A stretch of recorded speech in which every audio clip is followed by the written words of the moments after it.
हाय सर्वांचं मी स्वागत करते युसेन बुद्धामध्ये. बुद्ध पौर्णिमेच्या आपणास खूप खूप शुभेच्छा. तर बुद्ध पौर्णिमेनिमित्त आज आपल्यासोबत आपल्या स्टुडिओमध्ये श्यामणेरी अनुला ह्या आलेल्या आहेत.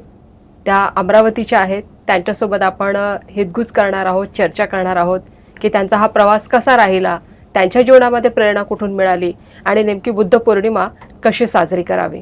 तर तुमचं खूप खूप स्वागत. धन्यवाद. तर सगळ्यात पहिले तर मला हे सांगाल की जसं तुम्ही अमरावतीवरनं एवढ्या लांबून तुम्ही आलेले आहात आणि अमरावतीच्याच नेमक्या कुठल्या भागातून तुम्ही आहात, मग तुमचं जे फॅमिली बॅकग्राऊंड काय कसं होतं थोडक्यात आमच्या दर्शकांना.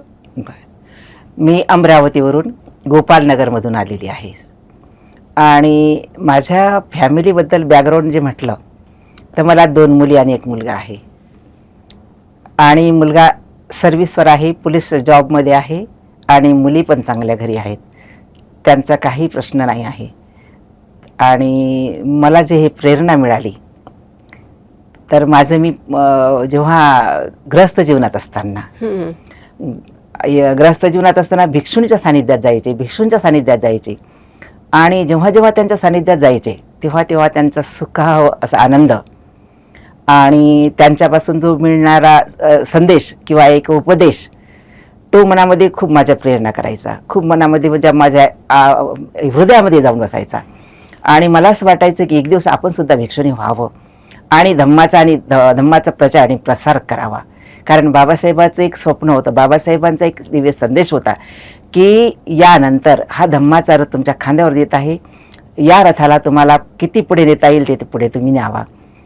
तर त्यावर मी विचार केला की आपल्याला पुढे नेताना याला तरी काही हरकत नाही, किमान त्याला धक्का तरी देता आला पाहिजे, आधार तरी देता आला पाहिजे, धम्माचा प्रचार आणि प्रसार करता यावा, यासाठी मी या मार्गामध्ये उतरलेली आहे. तर तुम्ही तुमच्या जीवनामध्ये म्हणजे पहिल्यांदा बुद्धाची, बाबासाहेबांची एखादी पुस्तक कधी कुठे वाचली किंवा मग म्हणजे कसे संपर्कात आले, कुठून प्रेरणा मिळाली बुद्ध बाबासाहेबांबद्दल तुमच्या जीवनात? पहिली ती गोष्ट म्हणजे मी खूप डिस्टर्ब झाले होते. अच्छा. म्हणजे डिस्टर्ब म्हणजे मेंटली डिस्टर्ब झाले होते. मुलीचं लग्न झालं आणि लग्नामध्ये थोड्या अडचणी आल्या, त्यामुळे डिवोर्स झाला आणि खूप लहान वयात लग्न झालं आणि त्यामुळे मी डिस्टर्ब झाले मेंटली. आणि मग माझी एक वहिनी होती, तिच्या पकडून मला प्रेरणा मिळाली की चला विहारात जाऊया आपण, तुम्हाला तिथे शांतता मिळेल. आणि मग मी तिथून विहारामध्ये गेले. विहारामध्ये गेल्यानंतर मला तिथे गेल्यानंतर विहारातलं जो वातावरण आहे, जे शांतमय वातावरण आहे, त्या वातावरणामध्ये एवढी मी तल्लीन झाले की त्या दिवसापासून मला कधी घरी यावं वाटलं नाही. आणि मी जेवढी मेंटली डिस्टर्ब होते ते कसं गायब झालं आणि कशी शांतता माझ्या मनामध्ये प्रस्थापित झाली याचं मला भानच राहिलं नाही. खूप छान, खूपच प्रेरणादायी वाटलं तुमचं हे अनुभव. म्हणजे व्यक्तीचं चित्त असं एकाग्र होऊ शकते. म्हणजे इतक्या तुम्ही डिस्टर्ब होता मेंटली आणि मग विहारामध्ये त्या वातावरणात तुम्ही गेल्या, मेडिटेशन, पाली पूजा, ते वातावरण म्हणजे चित्ताला तुमच्या एकाग्र केलेलं आहे ते वातावरण.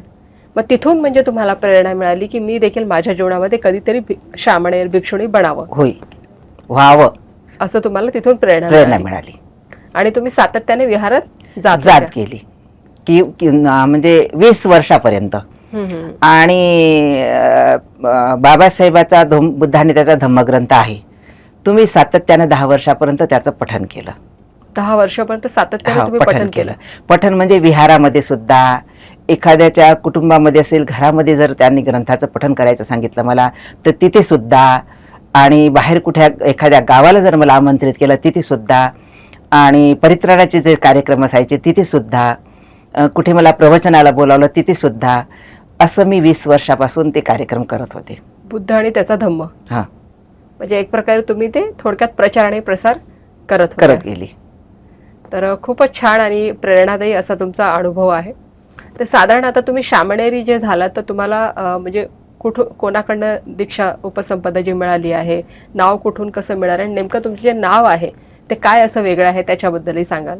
तर मला दीक्षा भंती अमोल बोधी महास्तवीर बडनेरा इथून दीक्षा मिळालेली आहे.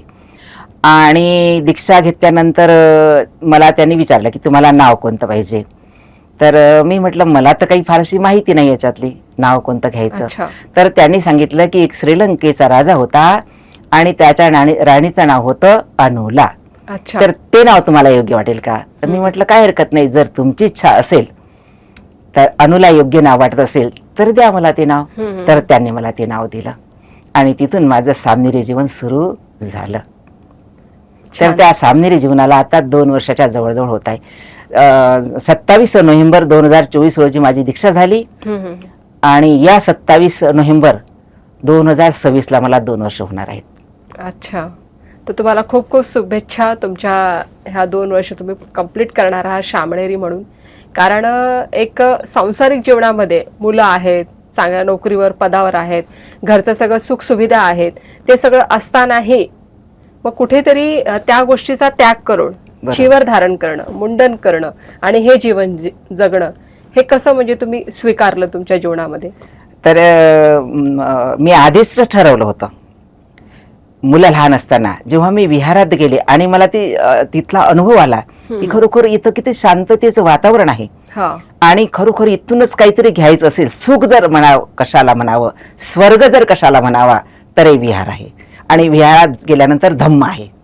धम्माच्या माध्यमातून आपल्याला स्वर्गाचं जे दर्शन आहे ते होऊ शकतं.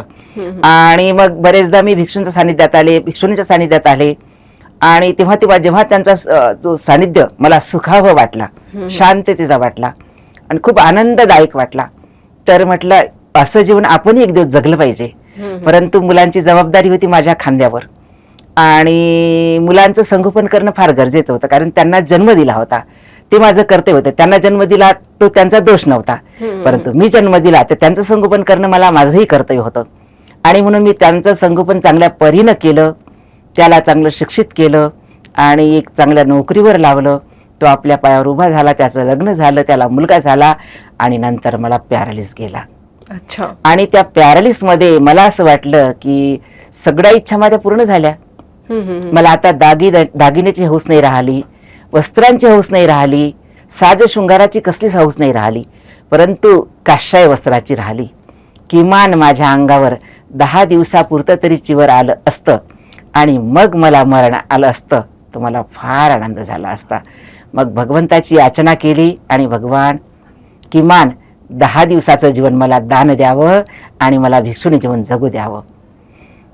तर त्या 20 दिवसाच्या आयुष्यामध्ये असताना सुद्धा मी परत आले आणि त्यानंतर माझा संकल्प झाला की मला भिक्षुणी व्हायचं आहे. मुलांनी परमिशन नाही दिलं पहिल्यांदा, पण मी काही काळानंतर ते परमिशन घेतलं. 1 वर्ष अनागारिक जीवन जगले, मुंडन करूनच राहिले, शुभ्र वस्त्र परिधान करून राहिले आणि आपल्या घरातच पती पत्नीचं नातं सोडून बहीण भावासारखं नातं घेऊन 1 वर्षापर्यंत संकल्प केला मनात आणि तसं जीवन जगले आणि त्यानंतर भिक्षुणी झाली. वा वा, खूपच छान, खूपच प्रेरणादायी असा अनुभव आहे तुमचा. खूप छान. कारण संसारिक जीवनामध्ये तसा संकल्प करणं आणि तसा संकल्प करून तसं जीवन जगणं हे फारच कठीण असते. पण तुम्ही 1 वर्षभर तसं जीवन जगलात आणि त्याच्यानंतर तुम्ही चिवरण घेतलेलं आहे. तर मग ह्यासाठी तुमच्या पतीची अनुमती? हो, कारण जेव्हा पॅरालिस गेला आणि पॅरालिस गेल्यानंतर माहिती नाही मला काय होत होतं काय नाही. मला तर असं वाटतं कधी कधी की मी संकल्प केला होता आणि त्यामुळे मी भिक्षुणी होण्यासाठी म्हणजे वेळच देत नव्हती. त्यामुळे मला तसं होत आहे का असं मला भास झाला. आणि मग मी मिस्टरांना म्हटलं की हे बघा, जर मला जिवंत बघायचं असेल तर एक तर मला भिक्षुणी होऊ द्या, नाही तर इथं माझं मन लागत नाही, रमत नाही आहे.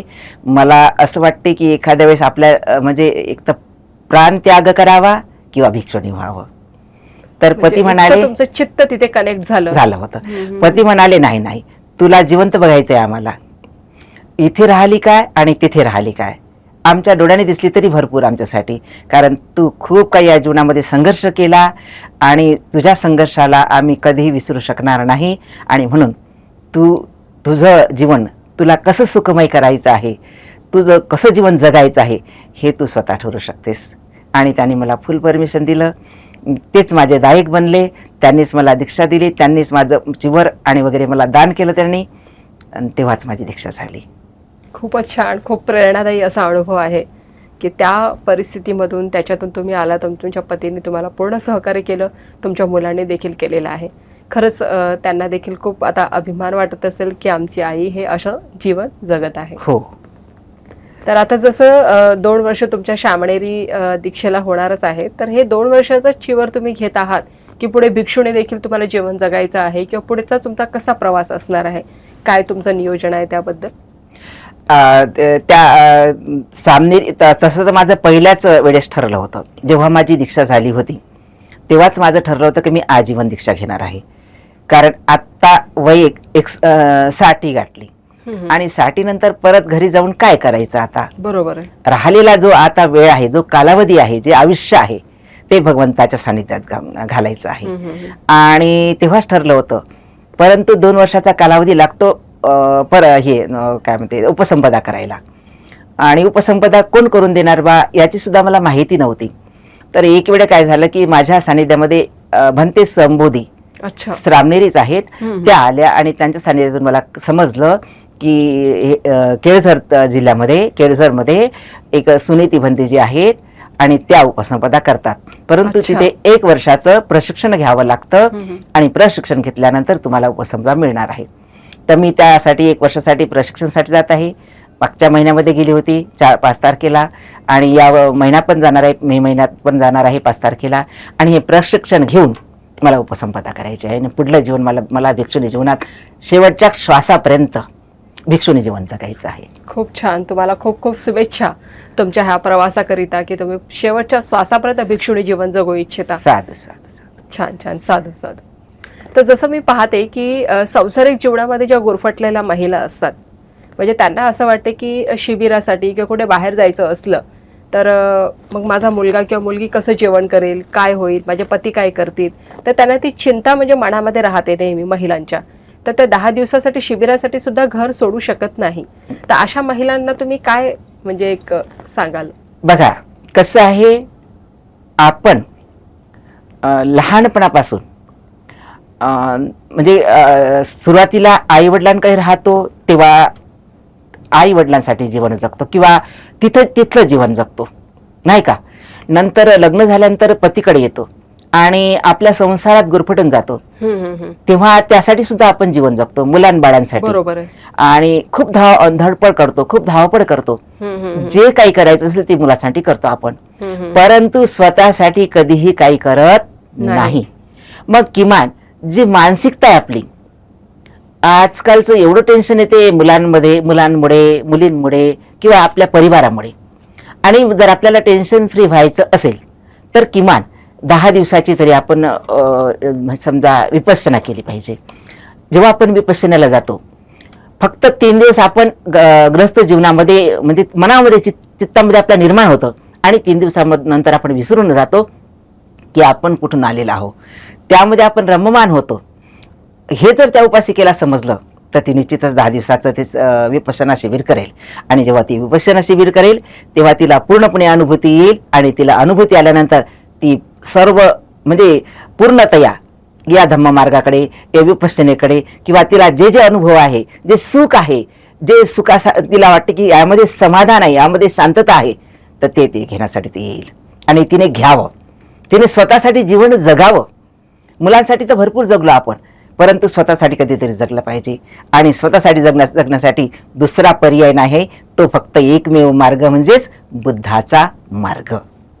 म्हणजे बुद्धाच्या मार्गामध्ये आणि धम्मामध्येच आहे की तुम्ही स्वतःला पाहू शकता, स्वतःचं अवलोकन करू शकतो, आत्मचिंतन करू शकतो की स्वतः काय आहे ते तुम्ही जीवन जगू शकता आणि त्याचा आनंद घेऊ शकता. बिलकुल. तर जसं आपण पाहतो की तुमची जी स्टोरी मी ऐकली तर त्याच्यावर कुठेतरी ज्या 73 थेरी आहेत, आपल्या थेरिया खूप साऱ्या आहेत, तर प्रत्येक थेरींसोबत कुठेतरी कनेक्शन तुम्हाला तुमच्या जीवनाशी असं वाटते. तर जवळजवळ खूप साऱ्या अशा थेरी आहेत, त्यांच्याकडे खूप प्रेरणा आपल्याला मिळत असते. आणि जसं आता तुमचं सगळं सांसारिक जीवन इतकं आलबेल चांगलं असतानाही तुम्ही ह्या मार्गावर आहात, म्हणजे कुठेतरी तुमची जी चेतना आहे बुद्ध धम्म संघाशी इतकी एकरूप आणि कनेक्ट झाली. जे तुम्ही पॅरालिसिसचं सांगितलं की पतीलाही तुम्ही आपल्या सांगितलं की मला जीवन जर जगायचं तर भिक्षुणी म्हणूनच पुढे जगायचं, नाहीतर मग मी मरण स्वीकारते. खूप मोठी अशी ही बाब आहे. तर ह्याच्यामध्ये त्या 73 ज्या थेरी आहेत त्याच्यामध्ये तुम्ही काही अभ्यास केला असेल कोणत्या एखाद्या थेरीचा, तर कोणती अशी थेरी तुम्हाला आवडते किंवा काय अशी प्रेरणा मिळते जास्तीत जास्त तुम्हाला, ते सांगू शकाल एखाद्या थेरीबद्दल. विशाखेचीच थेरी आवडते मला. बरं. जी विशाखा होती ती 7 वर्षाची होती. धनंजयची मुलगी होती, मेंढकाची नात होती. आणि 7 वर्षाची असताना जर ती उपासिका झाली आणि नंतर ती जैन धर्मामध्ये गेली, परंतु जैन धर्मामध्ये जाऊनही तिनं तिच्या सासरचं घरचं जे वातावरण आहे ते परिवर्तित केलं. जैन धर्मामधून त्या सासरच्या मंडळींना बौद्ध धर्माकडे वळवलं आणि बौद्ध धर्मात आणलं, बौद्ध धर्माच्या स्वाधीन केलं. एवढंच नव्हे तर सासऱ्यांनी तिला माता म्हणून स्वीकारलं. म्हणून मला ती सासर मिगार माता म्हणून स्वीकारलं. तर तिला ती उपाधी मिळाली की मिगार माता विशाखा. आणि म्हणून तिची मला खूप प्रेरणा मिळते का खरोखर अमुभाषिका सेवा असावी तर अशी, स्त्री असावी तर अशी. स्वतःलाही चांगली प्रेरित करते, दुसऱ्यांनाही ती प्रेरणा देते आणि आपल्याही घराला ती सुसंस्कृत करते आणि सासरच्या मंडळीला सासरी गेल्यानंतर सासरच्या घरच्यांनाही ती प्रेरित करते. ज्या घरचे लोक नग्न लोकांची पूजा करत होते, अर्चना करत होते, त्यापासून काही एक लाभ होत नव्हता. आणि बुद्धाचा धम्म कसा आहे, तो सर्वाच्या कल्याणाचा आहे, सर्वाच्या हिताचा आहे, सर्वाच्या मांगल्याचा आहे. त्यामध्ये सर्वप्रथम पंचशील सांगितलं, ते सर्वाच्या हिताचं आहे. ज्याने पंचशिलेचं पालन केलं तो सुखी जीवन जगतो. जो पंचशिलेचं पालन करत नाही त्याला कधीही सुख प्राप्त होत नाही. आणि हेच त्या विशाखेला सांगायचं होतं की नग्न अवस्था म्हणजे लाजीरवाणी केळसवाणी गोष्ट आहे. जर तुम्ही या लोकांची पूजा करत असाल तर तुम्हाला याच्यापासून काही फायदा होणार नाही आहे. तुम्ही एक तरी बुद्धाचं प्रवचन ऐका आणि मग तुम्ही बघा की खरोखर बुद्ध म्हणजे काय, बुद्धाचा धम्म म्हणजे काय, आणि मग त्यापासून आपल्याला काय अनुभूती येते. आणि जेव्हा त्यांनी ते प्रवचन ऐकलं बुद्धाचं, तेव्हा त्यांना प्रेरणा मिळाली, अनुभूती मिळाली आणि ते म्हणाले की आजपासून आम्ही बुद्धाला शरण जातो, बुद्धाच्या धम्माला शरण जातो. बुद्धाने आम्हाला त्यांचा अनुयायी म्हणून स्वीकार करावा आणि आजपासून ज्या सुनेने मला ह्या धम्मापर्यंत पोहोचवलं ती माझी सून नाही तर ती माझी माता आहे. तेव्हापासून तिला मिगार माता ही पदवी सुद्धा मिळाली. म्हणून तिची थेरी मला खूप आवडते. खूपच छान अशी प्रेरणा आहे. मिगार माता म्हणून सासऱ्यांनी स्वीकारलं. खरंच इतकी प्रेरणादायी विशाखाची ही थेरी खूप छान. तर जसं आपण बघत आहोत की थेरिया पण आहेत, त्याच्यातनं आपल्याला इतकी प्रेरणा मिळत असते. आणि बुद्धाचा धम्मच एकंदरीत इतका आहे, मिलिंद प्रश्न म्हणा, अनुपिटक साहित्य, त्रिपिटक, पालीचं सगळं, त्याच्यात खूपच प्रेरणा प्रत्येकाच्या जीवनात मिळतच असते. जसं आता आपण पाहतो की बुद्ध पौर्णिमा आहे, तर बुद्ध पौर्णिमेचं नेमकं काय विशेष असं महत्व आहे त्या थोडक्यात सांगाल? बघा, बुद्ध सर्वसाधारण व्यक्ती नव्हते. बरोबर. बुद्ध सम्यक संबुद्ध आहेत. बुद्ध प्रेरणादायी आहेत. बुद्ध जगाला प्रकाश देणारे आहेत. ज्ञानाचा, कशाचा? ज्ञानाचा प्रकाश देणारे आहे. मग त्या जगामध्ये एवढं ज्ञान संपादन करणारा बुद्ध आहे, तर त्या बुद्धाचा ज्या दिवशी जन्म झालेला आहे वैशाखी पौर्णिमेला, त्याच दिवशी सिद्धार्थ गौतमाचा जन्म झाला. त्याच दिवशी बुद्धाला बुद्धत्व प्राप्त झालं, ज्ञान प्राप्त झालं आणि त्याच दिवशी त्याच पौर्णिमेला महापरिनिर्वाण दिन साजरा करण्यात येतो. मग आता हे तिन्ही महोत्सव फार मोठा सण आहे आपल्यासाठी तो. परंतु तो सण आपण कसा साजरा केला पाहिजे, त्या सणाचं महत्त्व कसं जाणलं पाहिजे, ते कसं आपण दायित्व ठरलं पाहिजे, याच्याकडे आपलं लक्ष असलं पाहिजे. कारण बुद्ध सर्वसाधारण नाही आहे. त्या व्यक्तीची आपण जयंती जेव्हा साजरी करत असतो ती साजरी कशी करावी, ती कोण्या पद्धतीनं करावी. तर बघा, सकाळी उठल्याबरोबर कुठल्याही उपासकानं आपलं आद्य कर्तव्य आहे की सकाळी उठल्याबरोबर आपण आंघोळ करावी. आंघोळ केल्यानंतर विहारात जावे, पांढरे शुभ्र वस्त्र परिधान करावे, विहारात जावे, हातामध्ये पुष्प न्यावे, बुद्धाची वंदना करावी आणि त्यानंतर ध्यान साधना करावी. हा बुद्ध पौर्णिमेचा जो दिवस आहे, अख्खा दिवसभर आपण जर बुद्ध पौर्णिमेचा बुद्ध विहारात जर आपण घालवलात, निश्चितच आपल्या मनाला सुख आणि समाधान लाभेल. बरोबर आहे, निश्चित समाधान लाभेल. तर बुद्ध पौर्णिमा जी साजरी केली जाते आपल्याकडे भारतामध्ये, ती अजून कशा पद्धतीने केली पाहिजे किंवा नेमकी काय म्हणजे फरक आहे? जसं बाहेरच्या देशांमध्ये पण आपण पाहतो, थायलंड, चायना, कंबोडिया ना, वेगवेगळ्या देशांमध्ये बुद्ध पौर्णिमा साजरी केली जाते. आपल्याकडे तर तिकडे आणि इकडे काय असं डिफरंट आहे, काय वेगळ्या पद्धतीने केलं जातं? बघा, आपल्याकडे पहिली गोष्ट तर भीम जयंती आता झालेली आहे. तर भीम जयंतीचं पाहतो आपण. एवढ्या थाटामाटात भीम जयंती साजरी करतात, करायला पाहिजे. कारण महामानवाची जयंती आहे, ती करायलाच पाहिजे. महामानवाचे अनंत उपकार आहेत आपल्यावर, आपण त्याची परतफेड करू शकत नाही. आणि तो सुद्धा एक सण आपल्यासाठी फार मोठा आहे. परंतु बाबासाहेबांची जयंती कशी करतात, तर डीजे लावून करतात. आणि त्या डीजेमुळे बऱ्याचशा लोकांना त्रास होतो. एखाद्याला हार्टचा जर प्रॉब्लेम असेल तर त्याला सुद्धा तो नाही का, त्याला सुद्धा इफेक्ट होण्याची शक्यता असते. आणि त्या डीजे जेव्हा आपण सांगतो तो काही स्वस्त पैशाचा नसतो, त्याला खूप महागडा आणि खूप खर्च करावा लागतो. या खर्चापेक्षा जर आपण एखाद्या ठिकाणी दान कर्म केले, जसं एखादा गरीब व्यक्ती आहे, गरजू व्यक्ती आहे, एखादा आजारी व्यक्ती आहे, अशा जर व्यक्तींना आपण दान कर्म केले तर बाबासाहेबाची जयंती साजरी केल्यासारखी होईल. त्याचबरोबर जी बुद्धाची जयंती आहे, भगवान बुद्धाची जयंती आहे, ती सुद्धा भगवान बुद्धाचा मार्ग कसा आहे, शांतीचा मार्ग नाही का. मग आपण तिथं शांतताच प्रस्थापित नाही केली, आपण तिथं समजा रॅली काढत आहोत, आपण कॅन्डल मार्च काढत आहोत, आपल्या हातामध्ये कॅन्डल आहेत आणि आपण कॅमेऱ्यासमोर जाण्यासाठी उत्सुक आहोत, एकेच्या समोर दुसरी, दुसरीच्या समोर तिसरी, असं जर करत आहोत, आपल्याला भानावर राहिलं पाहिजे, ध्यानावर राहिलं पाहिजे. त्या कॅन्डलमुळे आपले वस्त्र जळू शकतात, किंवा एखादी व्यक्ती भाजू शकते, किंवा त्या कॅन्डलमुळे एखादी हानी होऊ शकते. हे मात्र आपण भान ठेवलं पाहिजे. म्हणून कॅन्डल मार्च न करता, कॅन्डलची रॅली न काढता, किंवा मेणबत्ती हातात घेऊन रॅली न काढता, हातामध्ये सुंदर असे कमळाची फुलं किंवा कुठलेही फुलं हातामध्ये घेऊन जर आपण असं रॅली काढली, ते दिसायला सुंदर आणि एका रांगेने रॅली असली पाहिजे आणि शांततेची रॅली असली पाहिजे. आपण शांत सुरात असलं पाहिजे. आपल्या इकडे आम्ही पाहत असतो, तुम्हा इकडे काय माहिती, नागपूरमध्ये मला माहिती नाही, परंतु आमच्या अमरावती शहरामध्ये जेव्हा रॅलीमध्ये असतो तर बऱ्याचशा महिला, बऱ्याचशा उपासिका घरच्याच गोष्टी करत असतात. मग आपण रॅलीमध्ये आलो का, नाही आलो. मग त्याच्यामध्ये पाहिजे ती रॅली आपण काढत आहोत शांतता प्रस्थापित करण्यासाठी, नाही का.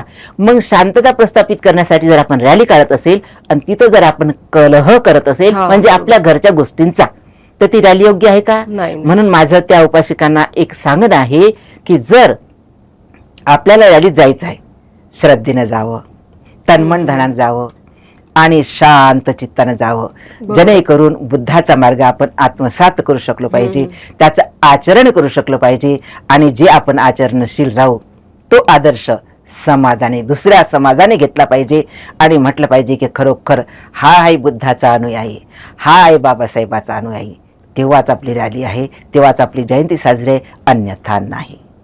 जसं बघू शकतो की कालच विश्वशांती रॅलीचं पण आयोजन करण्यात आलं होतं नागपूर शहरामध्ये. मोठ्या प्रमाणात तिथे सगळे जल्लोष करत होते, रॅलीमध्ये जात होते.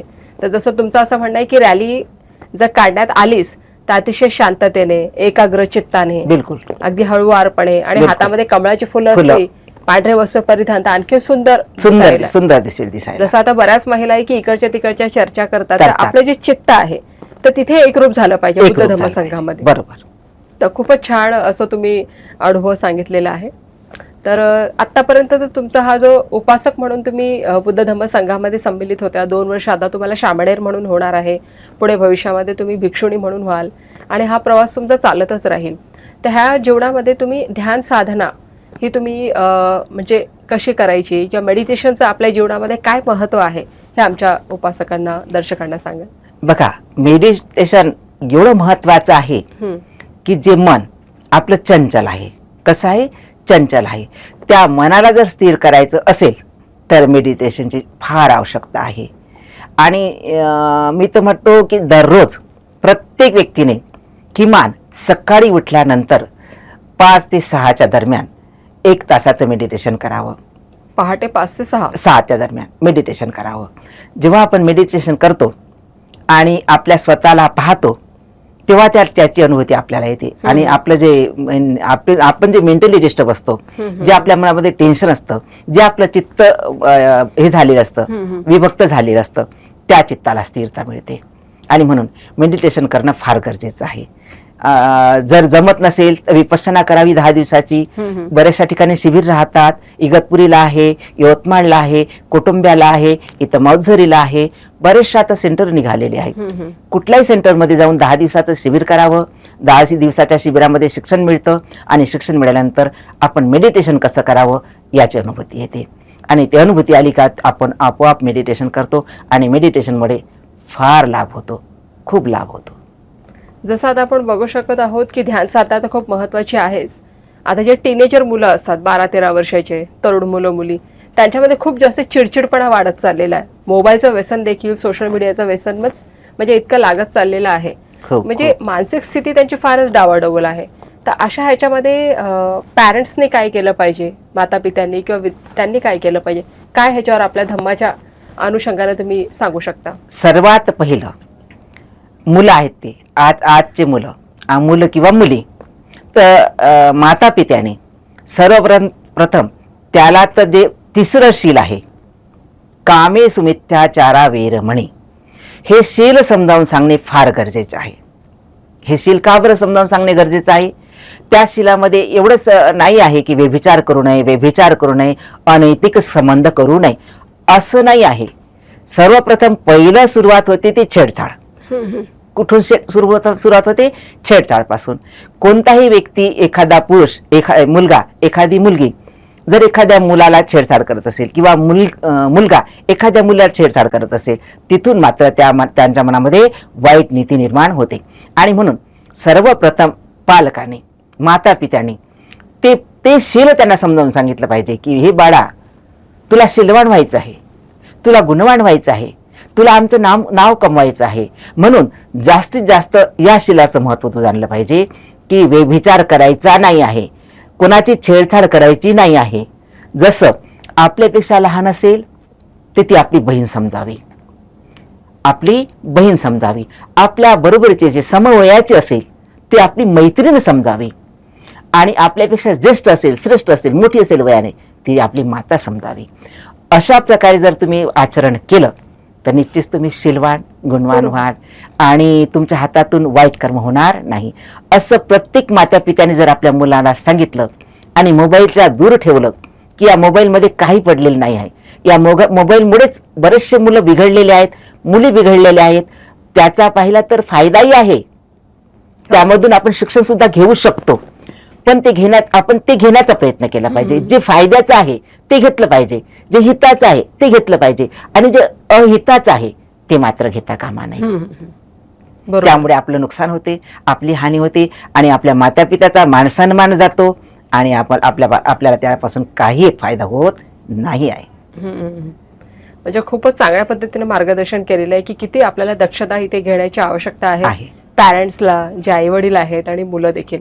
म्हणजे बुद्ध धम्म संघामधून मग ध्यान साधना आहे, शिलेचं आचरण आहे. तिसरं शील म्हणजे त्यांना किती महत्वाचं आहे की समजून सांगितलं पाहिजे. नाही तर फक्त व्यभिचार न करणे एवढ्या पुरतच ते सीमित नाही आहे.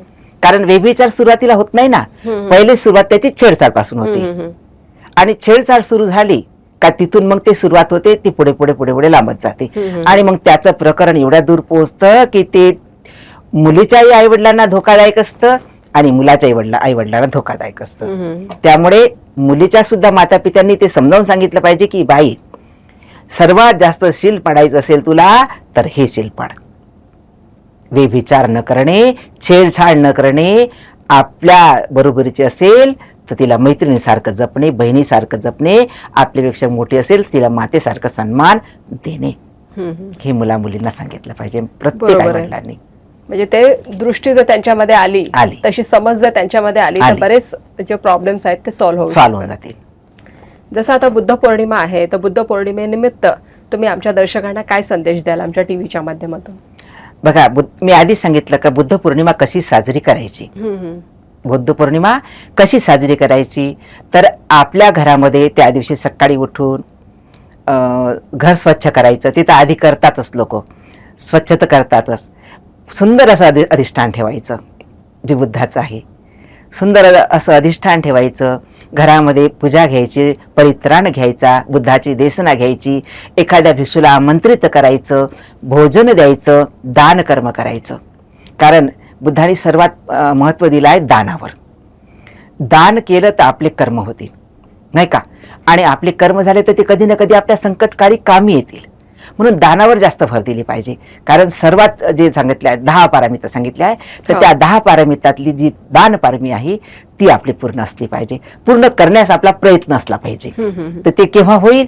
जेव्हा जेव्हा आपण भिक्षूंना आमंत्रित करू, जेव्हा जेव्हा एखाद्या ठिकाणी आपल्याला दानकर्म करायचे आहे. मी आधी सांगितलं की एखाद्या गरजू व्यक्तीला, एखादा आजारी व्यक्ती आहे त्याला जर आपण दानकर्म केले तर त्यामुळे सुद्धा आपल्या त्याचा फायदा होतो. अशा प्रकारे जर आपण बुद्धाची जयंती साजरी केली, म्हणजे आपल्या घरामध्ये परित्राण घेतला, एखाद्या बुद्धपुत्रीला किंवा भिक्षुणीला किंवा भिक्षूला बोलावलं, आमंत्रित केलं, त्यांच्या हस्ते देसन ऐकली, त्या दिवशी धम्म देसन ऐकणे फार गरजेचं आहे.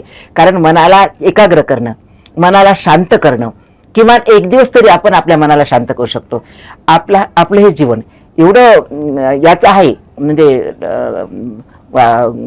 वातावरण एवढं आहे की म्हणजे आपल्याला कुठं वेळच मिळत नाही. अजिबात मिळतो का वेळ? नाही नाही. त्यामुळे वेळ मिळत नाही, तर किमान हा एक दिवस असतो बौद्ध पौर्णिमेचा.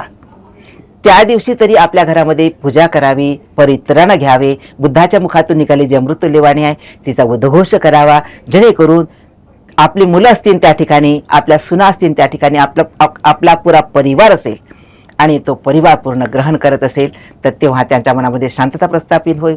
आणि त्यामुळे आपण काहीतरी करत आहोत, बुद्धाची जयंती साजरी करत आहोत असं तरी मला वाटते. खूपच छान. म्हणजे सगळ्यांनी एकत्रित यावं आणि जास्तीत जास्त जे दान पारमिता तुम्ही म्हटलेली आहे, तर हे सतत सतत आपण जर दान करत राहिलं तर आपलं ते पुण्यकर्म वाढत राहते. तर खूप छान तुम्ही असं मार्गदर्शन केलेलं आहे. तर तुमचा अमूल्य वेळ दिल्याबद्दल खूप खूप धन्यवाद. धन्यवाद. नमो बुद्धाय. जय नमो भीम. बुद्धाय. तुम्ही सुद्धा मला इथं बोलावल्याबद्दल मी सुद्धा तुमची अत्यंत आभारी आहे. मला अमरावतीवरून बोलावलं आणि एवढा मोठा मान सन्मान दिला, माझी इथं मुलाखत घेतली आणि खूप छानपणे मुलाखत घेतली, त्याबद्दल तुमचं सुद्धा मी खूप खूप अभिनंदन करते. खूप खूप अभिनंदन करते. साधू साधू. नमो बुद्धाय. जय भीम. जय भीम.